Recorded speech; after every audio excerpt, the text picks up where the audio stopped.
So you probably know, because we have Jesus right above here, we are in the Christian tradition here in Unity. And whenever we do read from the Christian scriptures or we talk about Jesus, I just always like to let people know that we are passionately but not exclusively Christian. And we do welcome people from other faith paths. We have many people in our community who are not from the Christian tradition, and we love you. And we have many people that go to synagogue and then come to Unity, or go to the mosque and then come to Unity. And we really do recognize that there is one God and many paths. But having said that, we are of a Christian tradition, and they were asking some school children what you would do if you got to spend an afternoon with Jesus. So Ethan, who's in the first grade, he said, I would go to the zoo. Because he made all the animals, he could tell me things that the zookeeper doesn't even know. Keely, who's a third grader, she said, I would read the Bible with him and then do a jigsaw puzzle. Rocco, who's in fourth grade, said I would play one-on-one in basketball with him. I've always wondered how good Jesus is at basketball. I'm pretty sure he could beat me, but I would still like to play. Jason, who's in fifth grade, he said, I would take Jesus to Starbucks so we could talk about the mysteries of life. Gray, who's in fifth grade, she said, I would just have lunch with him and ask him what I'm going to be like. I like that one. Natalie says, Jesus and I would probably talk about things like, what should I do about piano lessons? Mitchell says, Jesus and I would go to Red Robin because I think he would like a cheeseburger. I'm just going to skip down to this one. Okay, I love this one. Whitney was in sixth grade. She said, if I could plan a special outing with Jesus, I would ask him how to improve my life, then I would walk on water with him. Isn't that great? Actually, the one who said, I'm going to ask him what I'm going to be like. That's actually kind of leads into what I want to talk about today. I am here for God. That's the title that I've chosen for our message today. And it's one of the lines from the song that we sang before the service, I release and I let go. It says, I release and I let go. I'm only here for God. I grew up in a tradition that was dualistic in its nature, meaning there is a spiritual reality which is perfect, and there is a human reality which is not. And the two are separate. And this is true of most Western religions, and there must be some method to connect the spiritual and the mundane, or the spiritual and the earthly. And that leads to some kind of thinking like God is only present some places and not everywhere. In Unity, we have a different approach. As I mentioned, we are of a Christian lineage, but we are non-dualistic, meaning that we really believe when it says God is omniscient, omnipresent, omnipotent, that's true, that God is everywhere present, including within us, that we are not separate from God, that our life actually is the life of God in individualized expression. And so we don't teach a fall from grace. What we teach is that we are rising in grace. We are evolving to reveal the truth of who we really are. Now, we don't always know it. Hence, the stuff we see that we judge and that we have a problem with is because people behave and live and choose from a false belief in separation. That's the origins of evil, but that's not what I'm talking about today. That is a good talk. I'm not giving that one today. What I'm talking about today is that I am only here for God. The idea that we are here to express and experience an individualized, delicious chapter, a flavor of God's own essence. That's what we're here to do. That's what we're called to. But because many of us grew up in a tradition that embraced a separation idea, let me just speak for me. I grew up thinking that if I'm going to live a life in service to God, that means I'm not going to have much fun. Anybody else get that? Some of you grew up in the Catholic tradition, and if you're really going to be in service of God, you take vows of poverty. Really? Chastity. I see people running for the door already. It would never sell in Unity. and obedience. You know, we tend to be a bit of a rebellious lot in Unity. We are free thinkers, we are independent, and nobody tells us what to do. We don't have a lot of rules at Unity, do we? What we do is we have principles. We ask people to live by the principle rather than follow the rule book. On Wednesday night, I was talking about something, but I had a little bit of a revelation, that scripture that says, "Thy word is a light unto my path and a lamp unto my feet." We don't teach that the Bible is the path, it's a light for the path. The path is your own. You will find your way down that path. There's an evolutionary process of discovering who you are. And so to be here for God does not mean that you don't get to have any fun. As a matter of fact, we're kind of with Jesus on this one. He said, "I have come that they might have life and have it" what? More abundantly, not less. That Jesus has come, the principles that Jesus taught in his parables and in his teachings, it was to show us that the kingdom of heaven is not far off. It is within us. And when we inhabit that space internally, we experience life more abundantly in all ways, including finances, including relationships, including our expression in our work life, that we're here to deliver a gift. So to be in service is to live abundantly. That's what we believe in Unity. In the Hebrew tradition, in the Hebrew Bible, the Jewish tradition, there's a wonderful verse. It's really one of my favorites. It says, Micah chapter 6, verse 8, "He has shown you, O man, what is good and what the Lord requires, to act justly, to love mercy, and to walk humbly with thy God." And so to act justly means to treat people right, to be fair. We see a lot of injustice in our world, do we not? What we are called to be here for God, is to be in fairness, to treat people correctly, to treat people well, and to love mercy. And see, this is interesting because some of us we like that justice part. We want everybody to act right. But mercy extends beyond justice. Mercy is giving love even when we don't think they deserve it. Right? And then the third one is to walk humbly with thy God, to walk humbly with Spirit, that creative, animating force of life itself. Because here's the thing, I used to think humility meant that I was the lowest of the low. I had to put myself below everybody else to be humble. And we get a lot of evidence for that too in the Christian and the Judeo-Christian tradition, that we're mostly worms or dust if you look in the Bible. You know, it's like dust to dust, we're like worms of the earth. And we're not about that in Unity. We are sons and daughters of the light, here to reveal God's power. That doesn't sound too humble, does it? Except if you know what humility really means. It does not mean being less than, it means being right-sized. You are special, as is everyone else. That is humility, is to know that I am a child, I am a son of God, here to express and experience the life of the son of a king, or the daughter of a queen, or what, you know what I mean? That's who you are, as is everyone. And that by lifting our own consciousness into who and what we are and here to be, by being here for God in this way, it takes nothing away from anyone else. To be humble means to walk with God as a son or a daughter. In Emerson's wonderful essay called The Spiritual Laws, he says this: "I desire not to disgrace the soul. The fact that I am here certainly shows me that the soul had need of an organ. Shall I not assume the post?" And by soul, he means capital S soul. He means the divine mind. He means God, Spirit.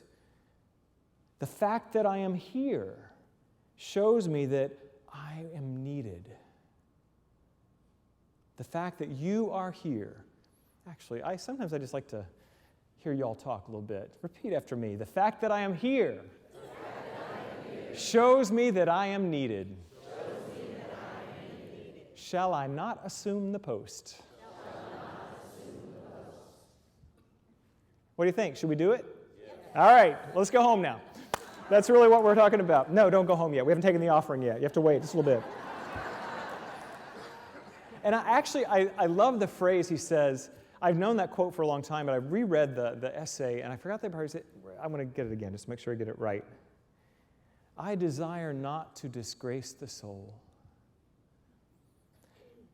You see, from our old beliefs and some of our old traditions, we think it's a disgrace to be in our power, that we should be low and meek and humble. And we ought to be humble, but we already went over that point. But what Emerson is saying is it is a disgrace to the soul to not show up. I was talking to a friend of mine this week who's going through something, and I just said, I'm amazed at your ability to be present. And she said, I show up. Yes, you do. That's what we're talking about. It's to not, it's kind of funny language, but I just really like it. I desire not to disgrace the soul. Shall I not assume the post, to be who God has called me to be? What is it that keeps us from inhabiting that consciousness and that reality of our lives? Well, I'm going to share with you some of my favorites that stand in the way for me and see if any of them mean anything to you. The first one is the compare and despair. This gets in the way for me quite a bit. I've done quite a bit of healing around this. I'll share a little bit of that in a moment, but let me tell you about an example of it. Early in my previous career, I was a professional musician for about 30 years, and in Dallas most of that, and I got some great opportunities. I began to practice these principles and began to step out and assume the post and who I was, and got some wonderful opportunities. Got to sing a duet with Billy Joel one time. That was pretty fun. Name dropping one. Okay. And then but I had some really great experiences in that life. Wonderful opportunities. But I would still get triggered sometimes when I would see another singer get opportunities that I thought I should have. Particularly if they were a man and if they were younger or cuter than me. Did not like it. This continued to, even when I was in this teaching and it had quite a bit of success in my field, I would still occasionally, it would just rear its ugly head. A friend of mine who was a teacher, he had shared a quote in a lesson he'd given at my previous church. He said, comparison is the death of joy. And I love that. It's actually a misquote, but I like it so much. I always use that one instead. The actual quote is from Theodore Roosevelt. He said, comparison is the thief of joy. But either way, it's what happens. I had an experience, I've told this story before, I'll kind of briefly retell it here.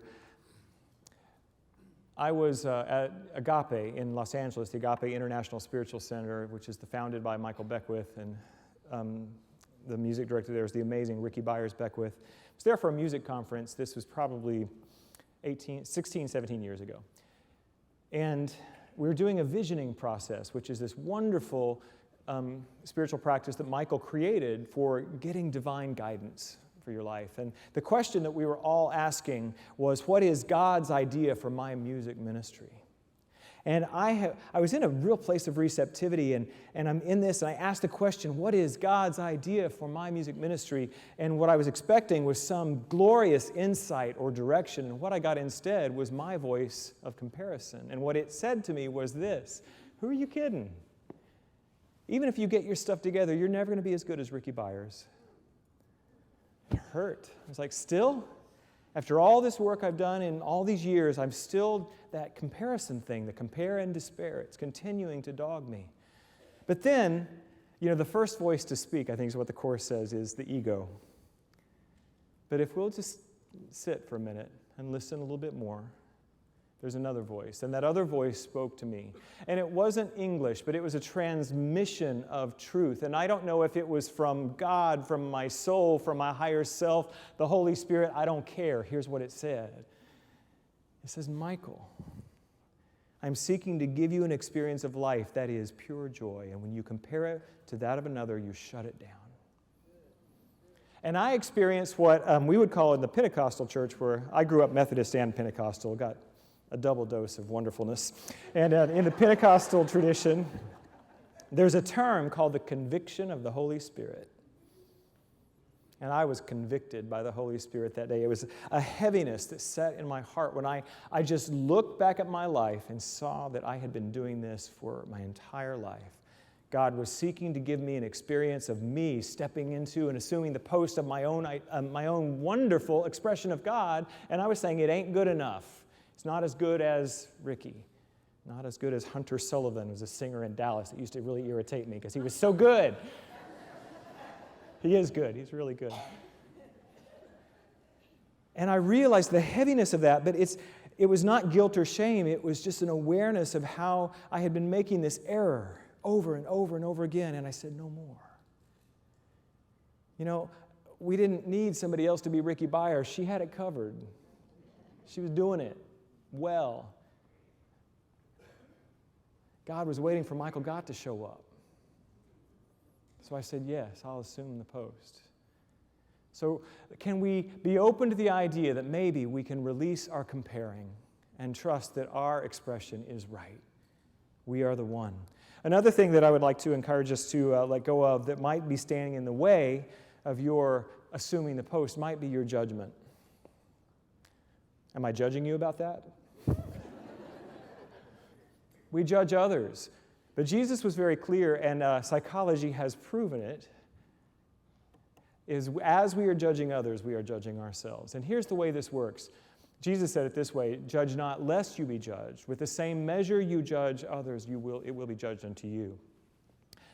The way we'd understand this from a non-dual teaching perspective is that if we are one with God and we're expressing our beautiful expression, then we understand everyone is doing the same thing. But if I see something I don't like out there, I remove myself from the truth of my being and I am judging from a place of less than the light of God. I have taken myself out of God's love and God's vision. And so what I'm seeing out there, I'm coming from here. I invite you to let it go. Now, you're not perfect. Another judgment, I realize. We are all perfect in our imperfections, and sometimes it still happens, and sometimes I just let myself have a moment. Just go, no, this isn't truth, but I'm just going to have it. You know, a friend of mine, we've been sober for many, many years in AA, and so we don't have happy hour anymore, so we have what we call judgment hour. It's just like, I just need you to hear me. I'm going to have judgment hour. I've got a judgment, and we put it in a box. And we know it's not true, but we say it to get it out. So you can use that one if you like to. It's judgment hour. The third thing that I would invite you to consider as something that might help you assume the post of your spiritual calling to be here for God is to just get used to the idea you got to let stuff go. And a refusal to let go will keep you from the life abundant that God is trying to reveal for you and in you and as you. So I don't know what it is that is seeking your release today, but there's something, because it's always something. Always. The evolutionary path that we are on is always requiring that we release something. Because here's the thing, we will gain things on our evolutionary path. We will gain insight and principles and teaching. But the healing comes mostly, the revealing comes mostly not in adding, but in the subtracting, in the letting go. And I have just recently, I shared this on Wednesday about a month ago, a blindingly exciting new revelation that has happened in my life. Are you ready for it? Are you ready for it? Okay, good. So here's the deal. All of my prayers of surrender, that's after I've tried everything else. That's the way I've typically done it. I'll try my way as long as I can, and then I'll eventually go, okay, God, you do this. I got nothing. What I have learned recently is that the prayer of surrender and letting go can be the first thing you do. I know. Who knew? It's like... And then, whatever it is you're letting go of doesn't have to have claw marks all the way down the side.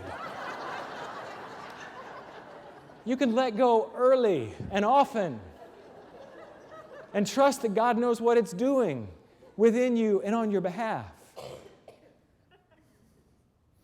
And here's the thing. When you can let go, and I want to say a moment about relationships, because I said in the first service, you can let go of that job that's got you stuck. You can let go of that relationship. Sometimes in the job or the relationship or your relationship with money. It's not the physical thing or that you have to let go of. It's your pattern of the way you've been showing up in it.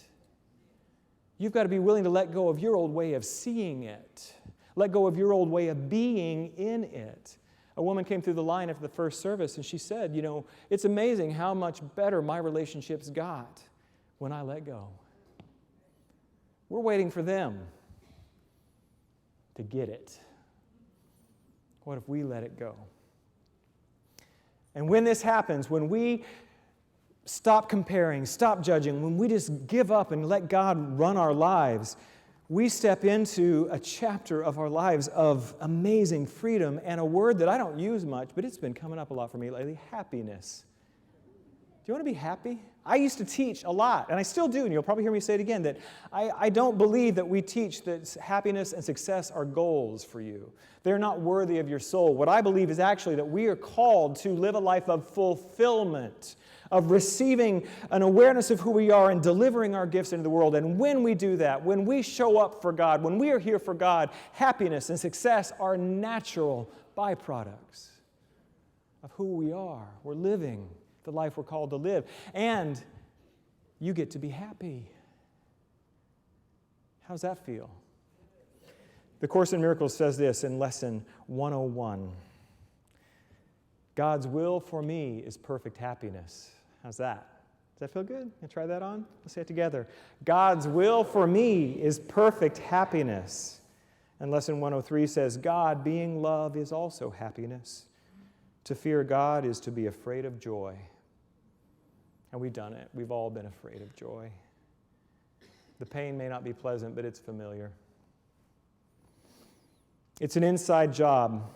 Happiness does not come from externals. This is a challenge. It's a possible pitfall in using vision board spirituality. I'm not against vision boards. If they work for you, keep using them as a spiritual practice where you put a picture of the house you want to manifest. You put a picture of the man you want to manifest. That's fine, but you have to know this. If you're waiting to be happy when you get the stuff, it doesn't work like that. On the cover of my Amazing Things CD, there's a photograph of me when I was conducting my choir at my previous church in Reno, and I've got this pose like, you've seen that? And I was just evoking in my choir this wonderful exuberance of God. But a friend of mine who's another musician in our movement, he said, it looks like you're going, where's my stuff, God? It's not the stuff. Happiness is yours when you get out of the way and let God come through. When we assume the post of our authentic self, we are then truly able to serve God by serving others, and we are blessed and happy and free. Howard Thurman says, don't ask what the world needs. Instead, ask what makes you come alive and go do it. Because what the world needs is people who have come alive. So I'm inviting us today to get real, is to step into the calling to be here for God by being exactly who you are, by releasing those old patterns of limitation, those old beliefs in unworthiness, and to inhabit the glory of God that is yours to inhabit. I wanted to end today with a little singing. I'm going to sing a little for you. And you're going to sing a little with me. This is a song if you got here early, you've already sung it once today, but it was just in my heart to bring it, that there is something in us that we're done with it. It don't serve anybody anymore. Let's let it go. We got to get out of the way, let God move through us. So, there was a time in my life I thought I had to do it all for myself. I didn't know the grace of God was sufficient. I didn't know the love of God was at hand. But now I can say, if you are discouraged and you're struggling just to make it through another day, I got some help for you. You got to let it go. What'd I say? You got to let it all go. You've got to let it all go. And this is what you have to say. Come on now. I release and I let go. I let the Spirit run my life, and my heart is open wide. Yes, I'm only here for God. No more struggle, no more strife with my faith. I see that light. I am free in the Spirit. Yes, I'm only here for God. I release and I let go. I let the Spirit run my life, and my heart is open wide. Yes, I'm only here for God. No more struggle, no more strife. Oh, with my faith I see the light. I am free in the Spirit. Yes, I'm only here for... Someone's got the band. Just keep playing a minute, but bring it down. So this is a great song, right? Can we make it our spiritual practice? Can we make it our declaration of our truth, that we're ready for it to be different? Anybody ready for that? So bring to mind, what is that thing? What is that pattern of your behavior, your belief that you're ready to let go? And we're not just singing in general, we're singing in specific. I release and I let this thing go. Are you ready for that? I'm ready for it. You ready for that? I'm ready for it. Free in the Spirit. Yes, I'm only here for God. I release and I let go. I let the Spirit run my life. Oh, and my heart is open wide. Yes, I'm only here for God. No more sorrow, no more strife. With my faith, I see the light. I am free in the Spirit. Yes, I'm only here for... Let's let them hear it. Let's let me hear you sing it.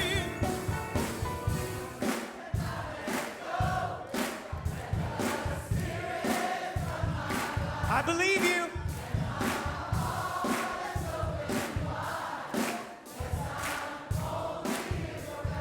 No more struggle, no more strife. With my faith, I see that light. I am free in the Spirit. Yes, I'm only here for God. Oh, I am free